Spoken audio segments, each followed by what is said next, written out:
viruses, ang bagong ikinababahala ng mga eksperto na posibleng magdulot ng panibagong pandemya sa mundo. 13 klase ng virus ang natagpuan ng mga scientists at ito'y binuhay nila. 24 ancient viruses have been revived by scientists. We're talking about zombie viruses, how such viruses can survive for millions of years. Ang pinakamatanda sa mga virus ay 48,500 years old na at kahit ilang taon na itong nakabaon sa makapal na nagyelong lupa, ito'y aktibo pa rin at dumadami. Maaari daw itong magdulot ng sakit sa mga tao at hayop. At alam mo ba, sa Siberia ay matatagpuan ang pinakamalaking permafrost crater sa buong mundo na maaaring pugad ng mga zombie virus. Kung delikado ito, bakit binuhay pa ng mga scientists ang mga virus na ito?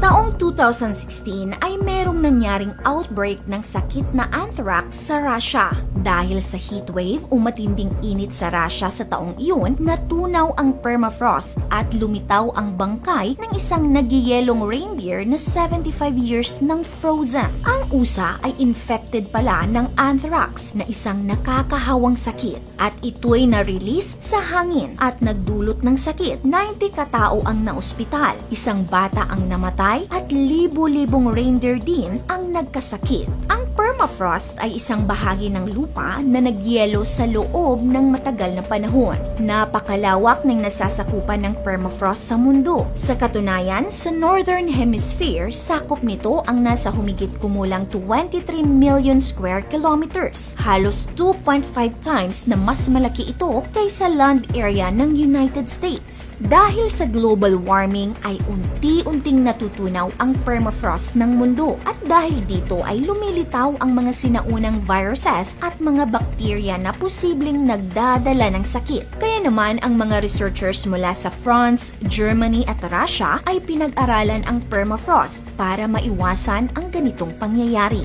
Taong 2022 nung matagpuan ng mga scientists ang 13 uri ng sinaunang virus na tinawag nilang zombie viruses. Nagmula ito sa 7 permafrost sample at 2 sample ng tubig na kinuha mula sa mga lawa ng Siberia, Russia. Binuhay nila ang mga virus na ito para mas mapag-aralan ang kakayahan nito.